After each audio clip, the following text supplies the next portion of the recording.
Well, U.S. officials have confirmed to Fox that the drone that killed 3 U.S. soldiers and injured more than 40 others was manufactured by Iran.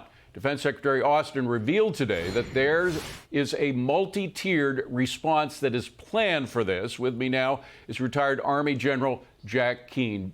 General, thank you so much for being here. Now, I suppose it's no surprise that these things were manufactured in Iran, but the real question is whether Iran gave the Houthis or whoever's responsible for this the information, the control. Whether it was a command and control situation that originated in Iran. What do you think? Well, here's what the Iranians do. I mean, they arm them, they train them in their training centers, and they sometimes bring training teams to their location, like they've done with Hezbollah many times, and they also fund them. They provide them intelligence. There's no secret where our bases are, so I think the Iranian-backed militias kind of know that. When it comes to the Houthis, however, the Iranians are providing them daily intelligence on where the shipping are and what their locations are and what the flags those ships are representing. So they're involved in the intelligence business as well. And the IRGC leaders have regular contact with these proxies, the Hezbollah, Hamas, the Iranian-backed militias in Iraq and Syria, and also the Houthis. They're all tied together in a network. Yeah. Whether they tell them to hit this particular target, I think is quite irrelevant. Well, the issue is these proxies are carrying out the objectives of what Iran has, right, to include the objectives that the militias have themselves. But wasn't there an actual spy ship, an Iranian spy ship in the Red Sea that was directing some of their pirating that was going on? Yeah, absolutely. And certainly we're tracking that ship, and I hope it's on a target list. Yeah, well, I was going to say, why are we tracking it? Why aren't we hitting it? I agree with you.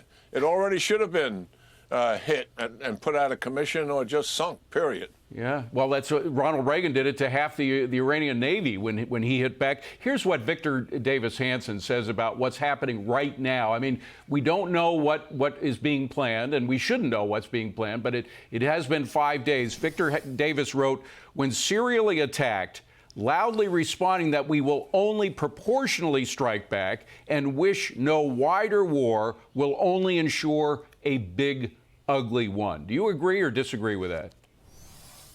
Yeah, I totally agree. I mean, we've lost our ability to deter. It happened with Russia. We see it here with Iran. And we see it also with President Xi's aggressiveness for the last 2 to 3 years, which has increased and escalated. And we haven't been able to deter that in terms of his military intimidation of us, more than we've ever seen. Yeah. And also Taiwan. I think what's really needed here is the Biden administration has got to reset its strategy with Iran. Iran is the key player here. Internationally, in terms of diplomacy, stop the negotiations, shut all of that down, shut the appeasement down. And what we need to do is isolate Iran internationally with our allies and partners. That'll take a little work because there's a number of European nations want to do business with them. But let's get on with it. Number two, economically, let's go back to the maximum sanctions. Absolutely. Shut down any loopholes to include loopholes with China. Now, this will take some time to have some impact. But Iran is flush with money. Why? Because we pulled back from the sanctions. And then in terms of military issues with the Iranians, I don't think you go after commercial targets that have civilian population that could be involved. The civilian people already fundamentally opposed to this regime. Let's go after the IRGC, who supervises them, funds them, trains them.